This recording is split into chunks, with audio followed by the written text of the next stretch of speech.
Good morning. Good evening from Vancouver. Yes, good morning to everybody watching on the live stream and watching on the replay.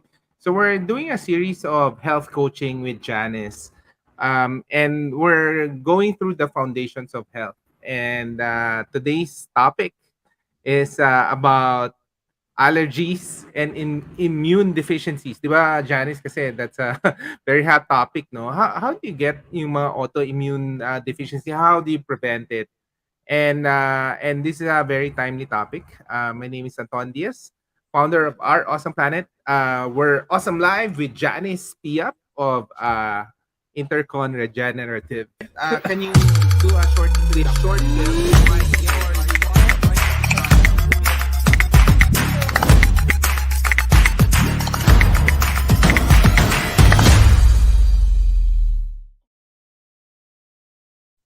All right, game. Game. I'm actually excited about this topic. For those people watching, please like and share this content. If you're watching it live, please share your questions in the comment section. We love to answer them. So this is like a live coaching session with Janice. We'll be starting with a short presentation, and then we'll do a Q&A, and then we'll end in 30 minutes. All right, Janice. Okay. Thanks, Anton. Okay, just want to welcome everybody this morning and thank you for your time. This is actually the second part of this series that we're doing. So basically we're starting with the foundations of health. I think what I do as a functional medicine health coach is I always like to educate my clients because see, it's good to know how we actually become sick, diba? It's not just, you're sick, here's a pill. There's so many different root causes, and that's the philosophy of functional medicine. So our topic today is the top 3 habits that contribute to allergies and immune deficiencies. So just a little bit introduction about myself. I'm Janise Tang Piap. I am the owner of Intercon Regenerative Center. I'm a functional medicine health coach and a nutritional therapy practitioner. Okay, as I started in the last FB Live that we had, I start off with this. Our body's natural state is one of balance and sustained wellness and vitality. So, in our body, in order for us to be well, there has to be a balance, there has to be a homeostasis. And everything in the body and our overall life experiences is interconnected. Everything. So, the way our emotions are, what our environment is, the choices that we make every day, they're all interconnected. And that's how our body responds, right? And that's how we either get sick or not sick. So our immune system is made, it's not born. So, through the functional medicine lens, we always like to address the root causes of the dis-ease. So, meaning a dis-ease in the body is an imbalance. So, in conventional medicine, everything would be just diagnosed as, for example, asthma, eczema, psoriasis. But what is truly the root cause, or what contributes to that, right? Because it doesn't happen overnight. So, it could be food sensitivities, it could be digestive issues, there could be inflammation, detoxification issues, immune imbalance, and also there could be stress and emotions. So I also mentioned this in the last live.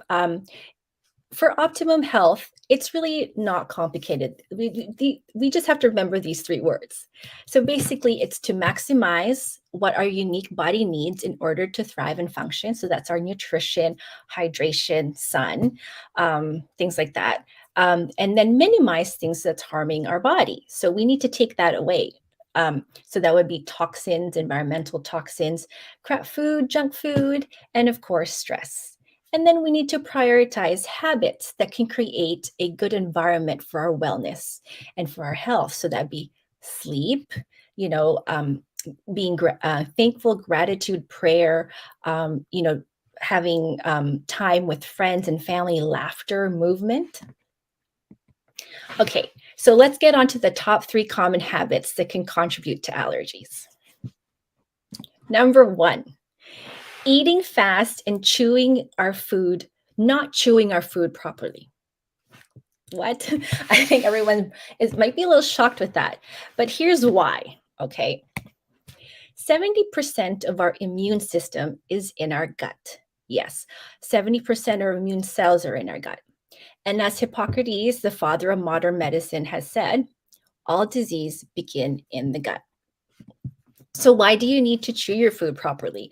Why do you need to chew it 15 to 20 times per bite?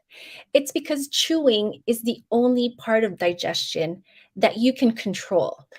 Everything after that, we can't control because it just goes down, and we need a cascade of things to happen in order for example, our stomach acid to digest our food. It needs to come out in a certain way, the enzymes that we need. So if you don't chew your food properly, it comes in big chunks, and it creates a red flag or an inflammation to the immune cells in our stomach. So also we need to avoid drinking in between our meals because it actually dilutes our stomach acid, which prevents the breakdown of our food. So it's really best to hydrate between meals. So a happy immune system is happy when all the food is well digested. Why? It's because undigested food, again, I told you, it flags the immune cells that it's an invader. I mean, your immune cells doesn't want to see like big chunks of meatballs or eggs or peanuts because it will cause an inflammatory response. Our immune system is used to seeing bolus of food like parang nilagay mo sa blender yung food. That's what it's used to seeing, not like, leafy greens that haven't been digested or pieces of cheese. So, what is a food allergy versus a food sensitivity? So, when you don't digest your food properly, it becomes an alert or an immune response. So, a food allergy is something that the immune system responds to something that is harmless, which is food. Food should be harmless, right? Because every day we eat something. So, but because the immune system reacts to it because of you not digesting it properly, so even in small quantities, it can produce an immediate reaction. Food intolerance naman is different. So it doesn't involve the immune system, but involves the digestion process. So, for example, if you don't have enough stomach acid because you didn't chew your food properly or you were stressed while you were eating, then it can create an like a food intolerance. So, another thing associated with food intolerance is high histamine. So we all know we take antihistamines when we have allergies, right? But histamine is actually something that the body secretes when it sees an invader. So like a red flag again, right? So, but sometimes we eat foods that have a lot of histamine, fermented foods like sauerkraut, avocados, strawberries have high histamine. So if our digestion doesn't work properly, we don't have the proper enzymes, which is the DAO enzyme, to actually break down the histamine. So that's why there's a lot of people that have allergies, but they think that it's an environmental allergy, like it's dust or pollution or whatever. But little do we know, or little do we actually look back onto, it's actually something that we may be eating. Number two, frequent use of over-the-counter medication and prescription medication. Okay, so in our modern day, we get a headache, we pop a pill. We get a stomach ache, we pop a pill. We have indigestion, we pop a pill. Unfortunately, pills are toxins to our body, and it sends another red flag to our immune system, which is in our gut. So, a frequent use of any type of medication damages the digestive system. It damages the mucosal lining of the intestines, and when that's damaged, then you have poor nutrient absorption, which can cause like body functions not to work properly. So it doesn't make your neurotransmitters, it doesn't make your hormones. So when you have a damaged gut lining from toxins, such as medication, then it can impair nutrient absorption. So here's a list that we normally take: pain medication, acid blockers when you have hyperacidity, and then there's also the antibiotics. So again, with functional medicine, we need to look to the root causes. Why do you have a headache? Bakit ba masakit ulo mo? Is it because hindi ka natulog? Maybe you're dehydrated, or maybe you don't have enough electrolytes in your diet. So we have to look at those root causes, not just pop a pill, because when you pop a pill too much naman, it can cause a lot of dysfunction and immune deficiencies. Number 3, chronic stress. I know everyone's saying, Pani yan, it's so hard naman, we're all stressed out. Yes, we are. But we need to be able to reset our nervous system. Hindi pwede parating stressed. Okay, so here's some forms of stress. So, of course, emotions, sometimes kung may hugot ka, there's unforgiveness within you that actually can cause stress in your body. There's self-talk, which is I'm not good enough, I'm not like her, I wish I was this, I'm not smart, I'm not beautiful. So that self-talk is actually a form of stress. And then there's endogenous stress, which is an imbalance in the body of, say, too much hormones, like again, too much histamine, things like that.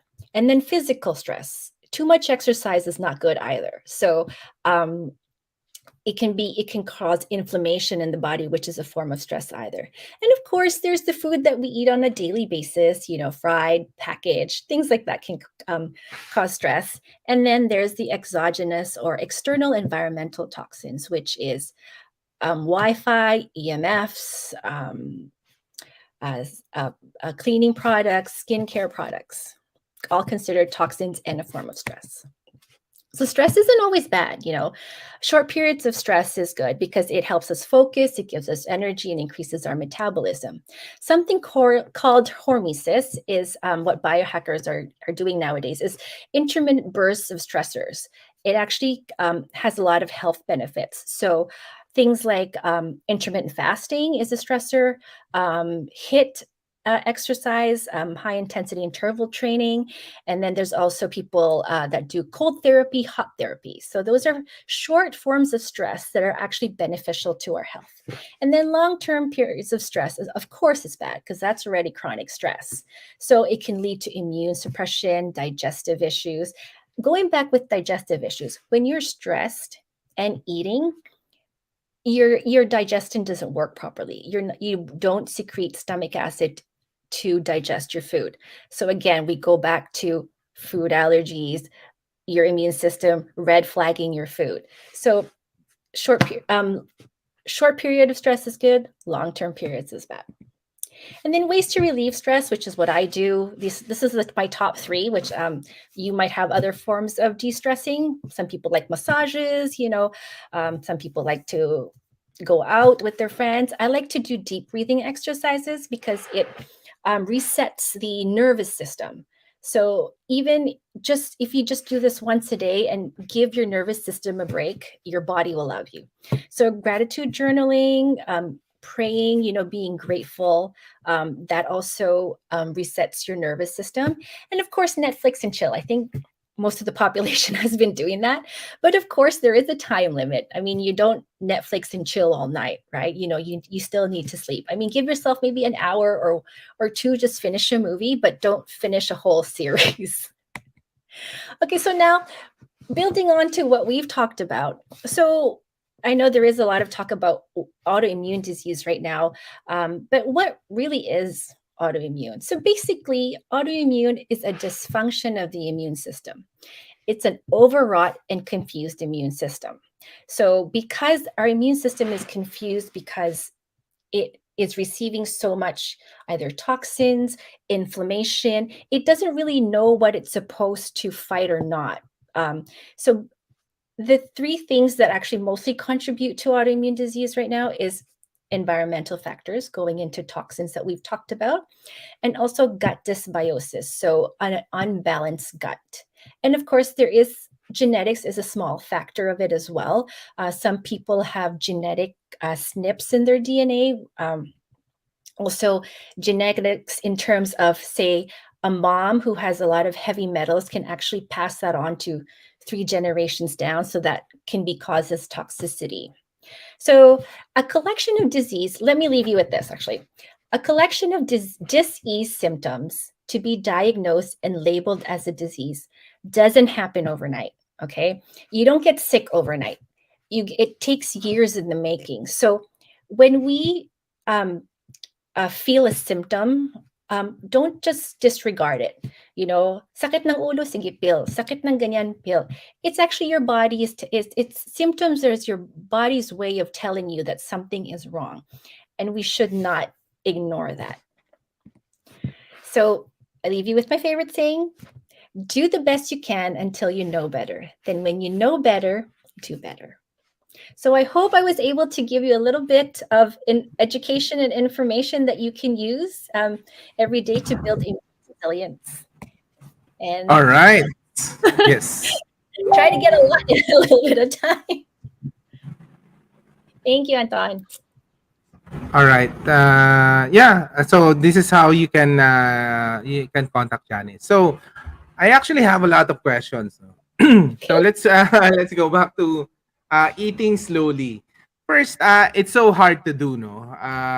And maybe you probably have a lot of clients who are successful. Paano ba sila naging successful? Just for context, kasi we grew up with mga three boys kami. Kasi anak namin four boys. So, syempre, agawan yan. Ang hindi, ang huli, hindi makakain, di ba? So, kaya mabilisan. And that was, how's it has been in our family, and we wanted to correct that in our kids. So, any tips on how do you practically execute that 10 to 15 chewing? Ilan ba? 10 to 15 chew, and Actually, you sometimes really you know what, if 20 to 30, I'm like, imposible na yon. But, I think 15 is a good 15 to 20 is a good number. Actually, okay. one thing is when we are at a dinner table, 'di ba? So dapat hindi tayo number one stress, galit, 'di ba? Okay. When we sit down at the dinner table, wala tayong gadgets, we're not watching TV because and then when you do that, you actually notice how much you chew.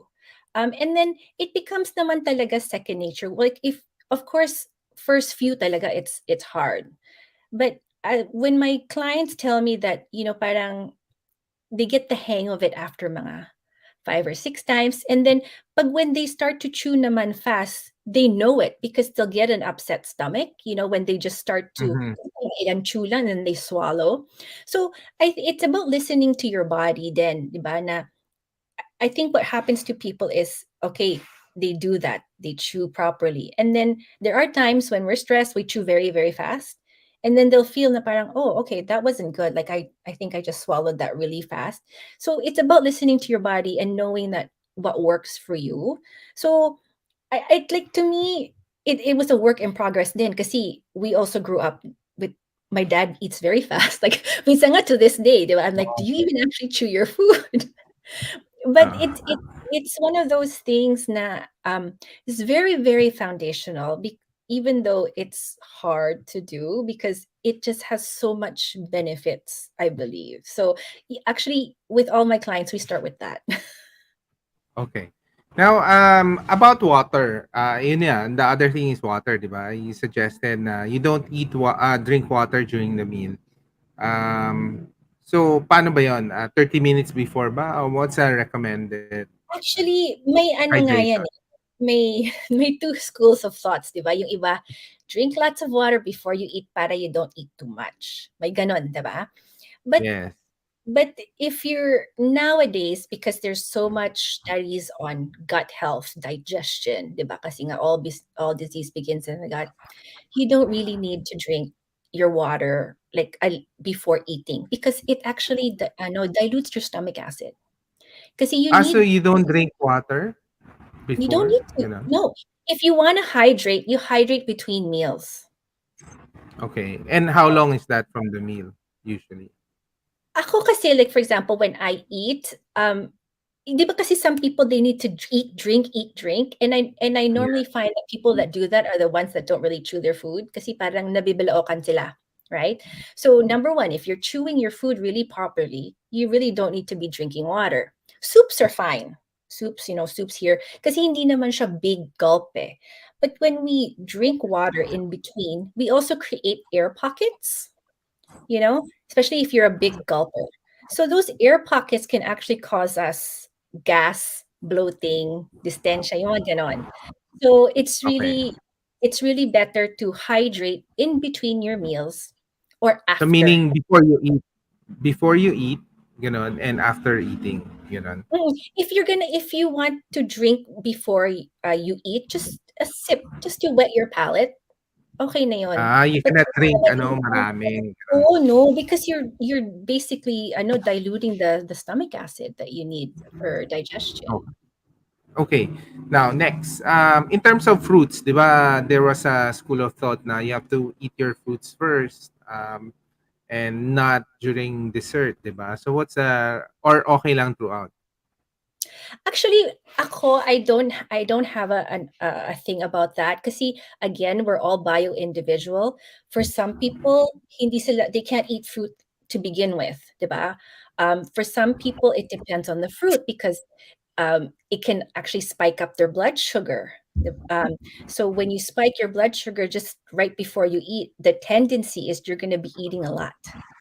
So, but then if you eat your fruits, maganda din siya because there's natural enzymes, especially like in papaya and pineapple, right? So some people do that as well. So again, it's bio individual. Like for me, there's no right or wrong. I think you Oo. do what works for you. Oo, kasi some people they become acidic, so you don't want to be acidic right before you start your meal. So, like Yeah. ako, I just have it after as a dessert or a snack for fruits. Okay. So it doesn't affect kasi they were saying that, for your gut to digest it better, 'di ba? Otherwise, parang mabubulok siya if it's eaten together with the other meals. So you don't follow that. No, I think again, it's bio-individual, depende talaga sa tao. Some Oo. people do Now, well with it. Mm. okay. Now, in terms of drinking, no, ang daming ano kasi puro pagkain. Puro pagkain. Okay lang, So ano naman 'to? in terms of wine, 'di ba? You have aperitif, digestive, alcohols, to help in digestion. Does it really help? And what's the advice?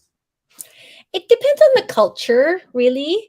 'Di ba, there's cultures that, drink a little bit before their meals, and Oo. then there's people that just drink, 'di ba, like, not with It their doesn't meal. matter what you're saying. There's It doesn't people like matter. that, oo. Again, we should just remember that, alcohol is alcohol, right? So, it also depends on the person because alcohol, for somebody who has high histamine, allergic reactions, konti lang can really trigger their allergies.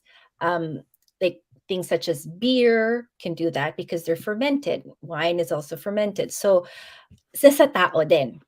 But I mean, other cultures do it. I mean, as long as you have just the right amount, I don't think there's anything wrong with it. But having a huge bottle maybe might not be the good thing, especially if you have blood sugar issues, diba? Yeah. All right. Yeah. So good. So you talk about biohacking, di ba? Like intermittent fasting. What's the point of view of the functional medicine on intermittent fasting? Is that okay? It's not okay on the longer term. Ano ba yun? It's a good practice. Actually, yes, yes. Okay, so intermittent fasting talaga, again, it creates hormesis, diba? So for when you shock your body, so you shock your body by not eating, right? So what happens is your body, instead of using glucose for fuel, it'll start using your fat. So for some people, it's really good to help them lose weight. It's good for people to also reverse, things such as type 2 diabetes, their hypertension, people with PCOS. It's great. There are people that do it long term. There's people that do it short term. So people that do the 18, I know, the 18-6. So window of 6 hours of eating and 18. Again, it's bio individual. For people with women tendency, we have hormonal issues. So even for fasting, may window na hindi ka pwede mag-fast because it's gonna unfortunately screw up your hormones. So iba-iba din. So functional medicine, they do I know they do promote intermittent fasting. There's extended fasts as well, where people just, drink water for like a week, pero mahirap.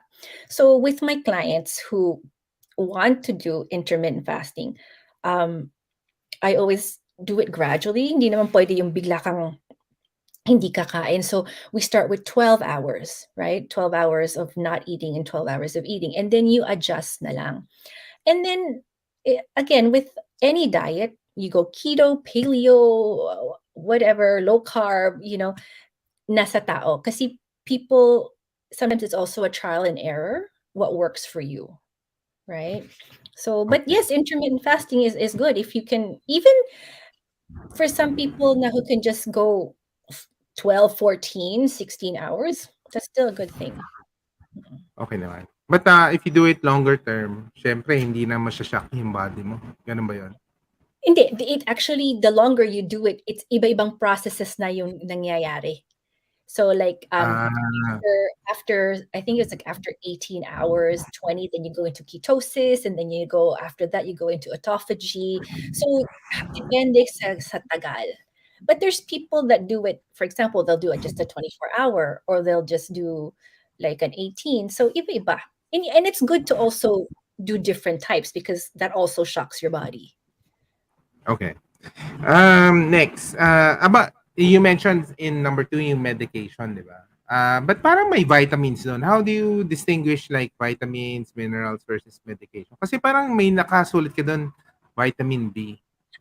That's actually, that is meant to sorry, I di ko pala na ano yun. It's actually, it depletes it. So when you take certain medications, it depletes certain vitamins in the body. Ah, So for okay. example, if you're on a cholesterol medication, a statin. So statin actually depletes CoQ10. CoQ10, you need that for circulation, to pump blood, in your body. So pag nawawala, it so when you take a statin, it depletes it. So that's why there's a lot of men, for example, who take cholesterol medication. They get ED, right? Or they have no energy, so they don't have a sex drive. So kasi nga, it depletes the oxygen in the circulation in the body. Yun. So when you, any naman medication, or even over the counter, will deplete certain vitamins and minerals in your body, which will, Okay. and then if you're depleted, immune deficiency na rin naman labas niyan. Okay. Next, in terms of food intolerance, ano 'di ba may mga test na food intolerance test? So what does it really mean? You're not allergic to it, 'di ba? But what does it really actually mean? Yeah. Actually, ang food allergy testing, it's just all the rage right now, I think, 'di ba? Oo nga. But ako Nagwo-work ba kasi, talaga 'yun?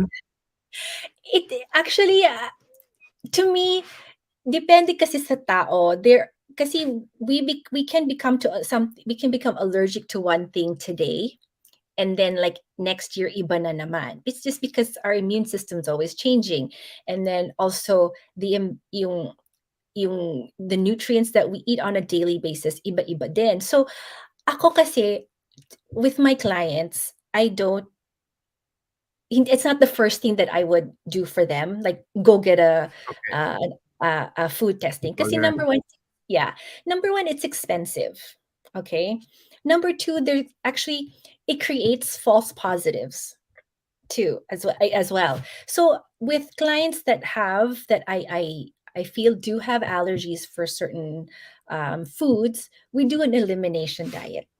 So basically, you take out foods that have high allergens, such as dairy, gluten, soy, corn, and some nuts. So, because those are the common allergens that we have right now, and then usually people will see a difference. Like, for example, somebody who has a dairy sensitivity, you will see that as rhinitis, or mucus forming in the morning. So, kunyari, you wake up in the morning and may plema ka, diba? But then it goes Mhm. away.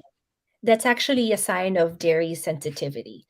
Gluten sensitivity can also manifest as that as well. So if you take out those foods, even for just like a week or 14 days, the clients already see a difference. So I rather go that way because it also helps the client listen to their body. So for example, oo nga, dairy sensitive sila and they were off dairy for 2 weeks and they felt great. And then the next day, nag-dairy sila, nag-ice cream, nag-cereal, whatever. And then they're like, oh, but ganun yung feeling ko. So at least the client knows that, okay, I ate that, so that was be causing it, so I'm not gonna go eat that anymore. So it's kasi you that list of food, hindi naman siya lahat talagang correct eh, when you get the results. So it's instead of you Mhm. going around with that piece of paper everywhere you go, listen na lang to your body. Know what your body likes and what your body doesn't like with the elimination diet. Okay, that's good. And maybe last question, yung autoimmune disease, di ba? You said it takes a long time for that to accumulate.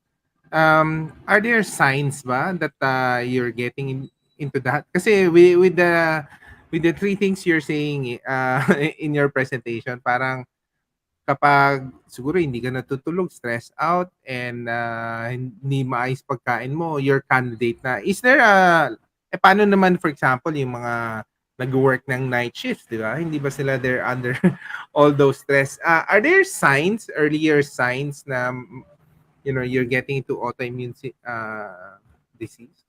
Mhm. Well, yun nga, 'di ba, we go back to the root cause. So people with really like chronic digestive issues, like people who are constipated, people who have chronic diarrhea. Kasi that's part of your detoxification process, right? So if that is not working properly, kasi constipated ka, you're not excreting the toxins, that causes a buildup of toxins in the body, 'di ba? So it Mm. manifests as allergy, it manifests as headache, it manifests as arthritis, rheuma, eczema. So when those things don't clear up na, 'di ba? It becomes chronic. Then you're taking medication, 'di ba? So you're adding more to your toxic load in the body. That can eventually lead to that. Kasi nga, again, your immune cells are confused na, gamot ba to, pagkain ba to, ano ba tong binibigay mo sa akin. So it's gonna attack everything na. So it's gonna flag the medication, it's gonna flag yung yung yung things in your gut, the inflammation, and then also it's gonna start attacking your tissues, your bones, 'di ba? So that's why with autoimmune disorders, iba-iba yung um, places of inflammation, but at the same, but altogether it's confused and then just attacking everything. So ang advice ko lang talaga sa tao is don't wait until something becomes chronic for you to even do something. So if if you have consistent headaches, 'di ba? Find out why you're actually getting those headaches. Could it be an allergy? Could you be depleted in like electrolytes? Could you be hormonal? So, okay, you have PCOS, you have high estrogen. Yung dapat alamin natin, hindi lang tayo pop a pill kasi temporary lang yung pop Mm. na pill, 'di ba? It's gonna come back. So, symptoms, I always say, symptoms is God's gift to us because kung wala tayong symptoms, hindi natin alam na may sakit tayo or something's wrong. Nice. May last question pa ako. So, Yeah, when you are eating, symptom ba yung you get sleepy afterwards or hindi naman? Or like actually, taking a nap? that's actually more it's a symptom of something. It's actually a symptom of blood sugar dysregulation.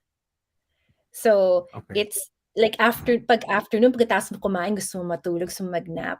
It's because your blood sugar is going down because baka napasobra yung kain mo. But kasi when we eat, 'pag tama lang, hindi ka naman mas maaantok, Hindi eh. ka antokin dapat. Oo. Ah, So, because you're just eating what's just right for your body. But when you eat in excess, your blood sugar goes up, your stress hormones goes up, and then insulin goes up in order to use up the excess glucose you're eating. So minsan, insulin gets produced too much naman, so nagka-hypo ka, so naaantok ka. Yun. So it's a blood Mm, sugar dysregulation. Mm. okay. Yeah. Okay. Wow. Learned a lot today. For those people watching in the live stream and watching on the replay, let us know if you have comments in the section below. Again, you can reach Janice in this contact detail. And then, of course, there's a Intercon Regenerative Center along Del Monte Avenue, Quezon City. You can contact via this Instagram. And this is an ongoing series that we're doing with Janice, like live coaching, because our advocacy is to help a lot of people, the readers, watchers of our awesome planet, to get healthy kasi ang hirap na ng labanan ngayon, di ba? Yes, Dami ng mga sakit and mahal ang gas, mahal ang gamot, mahal pagkain. uh, lahat na lang mahal, di ba? So and that's why we're hoping that the information that you're getting is helpful for you. If you have any suggestions for future episodes, let us know as well. Message us, contact us. My name is Anton Diaz, founder of Our Awesome Planet, together with the Janice Piap of Intercon Regenerative Center in Quezon City. in Del Monte. Streaming live in Vancouver. But hopefully soon, you'll be back in Manila. We Yeah, can stream live here in Manila. All right. sure, Thank sure. you. Good Thanks, evening. Anton. Yes. Live an awesome life, guys. Morning, Bye-bye. Philippines. Can you do a short clip? Short clip.